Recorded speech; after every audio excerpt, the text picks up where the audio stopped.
A shocking crime in Chinatown. A woman is followed into her apartment, then brutally murdered. Keeping an eye on those gusty winds this evening, leading to chilly wind chills by morning. New York Live takes you inside a NoHo store that's a little bit of everything. Hey, welcome back. This is News 4 Now for February 14th. I'm Kay Ingram. Now, first up, Chinatown is stunned by the fact that a young woman was stalked by a man who followed her into her apartment where he killed her. A vigil was held Monday morning for the victim, 35-year-old Christina Yuna Lee. Police say her attacker followed her to her apartment on Chrystie Street Saturday night, stalked her up 6 flights of stairs, then rushed into her home and killed her. We are scared, and this is just a devastating tragedy. How many times do we have to come and mourn another Asian woman dying from violent crimes in our community? Everyone in this community deserves to be safe. Asamad Nash was taken into custody. Now, right now, it's unclear if the two knew each other. Officials familiar with the case say Nash had 5 prior felonies and 3 pending court cases. Also new, we're getting an exclusive account of what happened when a gunman terrorized a restaurant owner in Manhattan and his worker. The owner of Nino's on the Upper East Side says 2 masked men stormed into the restaurant just as it was opening. He tells us he was threatened and restrained at gunpoint, while more than $9,000 were taken. A female worker was tied up and left in the basement. I was praying to God. Dear God, just save me because I want to see my wife and my kids again. They tied my hands, and then the guy put the foot on my head. And where is the money? Where is the safe? So sad to see what's happening in the greatest city, and they can't find a solution. We're told the female worker is traumatized. Nino says he's doing okay. While police look for the suspects, a city council member promises police patrols will be stepped up in the area. Up next, free at-home COVID tests are being given out to schools around the city to make sure that students are being kept safe from COVID in the classroom. The kits will start being sent home with students ages 2 and up this week. The goal is to have the tests available for children to take before returning to school after the upcoming winter break. Free COVID tests will also be given out at select libraries, museums, and other cultural sites. They'll be available to anyone who wants one on a first-come, first-served basis. Staten Island's newest ferry has made its maiden voyage. The $85 million vessel is named after Staff Sergeant Michael H. Ollis. He's a New York native who died while protecting a fellow soldier in Afghanistan back in 2013. His parents were the first passengers on the state-of-the-art ship. Disgraced former Congressman Anthony Weiner is back, and he's teaming up with Chrystie Sliwa to co-host a new weekend radio show in New York called The Left versus the Right. Weiner was released from federal custody in early 2019 after serving more than a year on sex charges.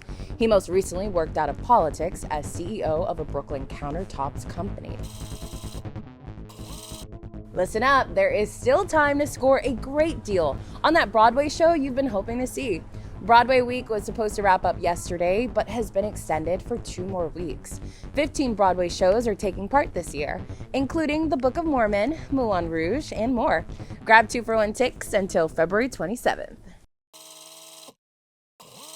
Hi there, I'm Storm Team 4 meteorologist Maria LaRosa. Hope you're having a lovely Valentine's Day. Temperatures this evening, any plans outside to bundle up for sure? Upper teens and lower 20s straight through this evening into the early part of the overnight. Skies stay clear, so things will be dry. That's a good thing. Nothing to worry about as far as the snowfall, not even through the overnight into tomorrow. But wind chills, yes, we still have some gusty winds this evening, enough to keep the wind chills in the teens and the single digits. And while not as gusty toward tomorrow morning, still enough for a wind chill to be a factor. So it'll feel like the single digits from White Plains, Merrick, Newark, close to that in and around the city. So it's another very cold start to the day tomorrow with clear skies. 18 in the city, will be in the low teens from Islip and Eastport, Belmar, White Plains to Sussex, and a few areas dipping into the single digits. Temperatures do start the turnaround by tomorrow afternoon, getting close to or just above freezing. News 4 celebrates Black History Month. Trailblazer is an understatement in describing award-winning journalist Joan Murray. She was the first Black woman reporter in television news. The Ithaca native started as a secretary at CBS, interested in court reporting. She worked her way up, becoming a reporter at WCBS. Murray did a stint here at NBC as a commentator on the show Women on the Move. Murray wrote her first book, The News, to inspire all to the field of journalism. Joan Murray is a part of our collective history, and together we're for New York. All right, next up, we want to take you to this cool store that's part art gallery, part arcade, and part playground.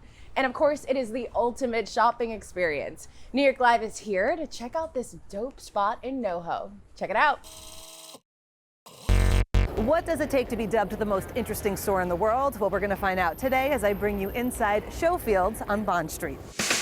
All right, so I am here with Tal, who is the CEO, co-founder, and master of ceremonies here at Showfields. Yeah, trying to. You know, I love a store with a story, and this one does, and I know it starts with you coming to New York in search of the ultimate retail experience almost a decade ago. I came here, sure I'm gonna tap into this unbelievable source of inspiration, gonna see unbelievable amount of brands and magic and cool stuff. And I remember coming here and I was like, where is everything, right? It looks like any other place I've ever been. We just got off the elevator to the third floor, and naturally there's an arcade. One of the things that we try to optimize for is that you would just have fun. I think like shopping is a byproduct of a good experience. Talking about being playful is one thing, but doing it is a different thing. I'll meet you down there. I'll meet you on the second floor. That's awesome. Whoa! Oh, Not my first I time. will never be as cool as this guy. This is like our lifestyle floor. There's a selection of products here which are an amazing fit to your home. Starting with actually Sunday Citizen, which is one of my favorite. This is the softest pillow. From mocktails to like pet insurance to unbelievable home product, lifestyle, design, art-driven puzzles, like we got everything for you. And we didn't even talk about the fact that there's also an art exhibit going on around us. Yes, so Showfield is always like this blend between like art and retail, and the conversion of them two is kind of what creates this beautiful space, and that's kind of what makes it special. You call this the most interesting store in the world. It was interesting, it was a blast, and I have got some shopping to do. And finally, you know, today's Valentine's Day, and we could not end the show without talking about love. And that's exactly what's being renewed on Long Island. Couples who have been married for years are renewing their vows and celebrating a lifetime of love. News 4's Erica Byfield is here with that story. You may kiss your beautiful bride. Smooches all around as nearly a dozen Golden Age Long Island couples say I do again. The town of Hempstead hosted the romantic mass renewal at the Coral House. It's a chance to really relive that magical moment in their lives. Most of these couples married decades. Oh. Merrick and Teresa the longest, 68 years. They originally met and vowed to be together forever in Poland. Friday, their daughter and her hubby tied the knot again too. They have a good life, 91 and 93, God willing. It's going to be many more years.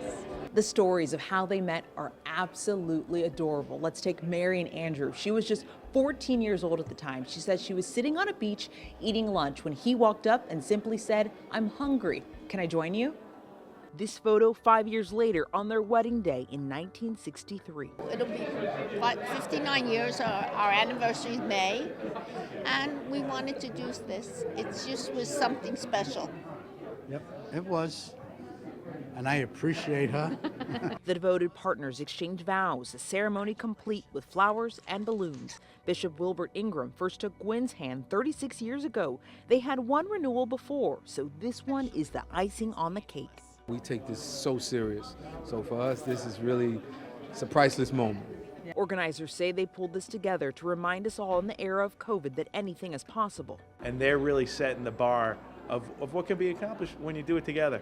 Now recommitted, the Lovebirds have something extra to celebrate on Valentine's Day. I love them. Erica Byfield, News 4, New York. All right, y'all, well, it is real cold today, so I'm gonna get back inside. But thanks so much for checking in as always, and I'll see you back here tomorrow on News 4 Now. See ya.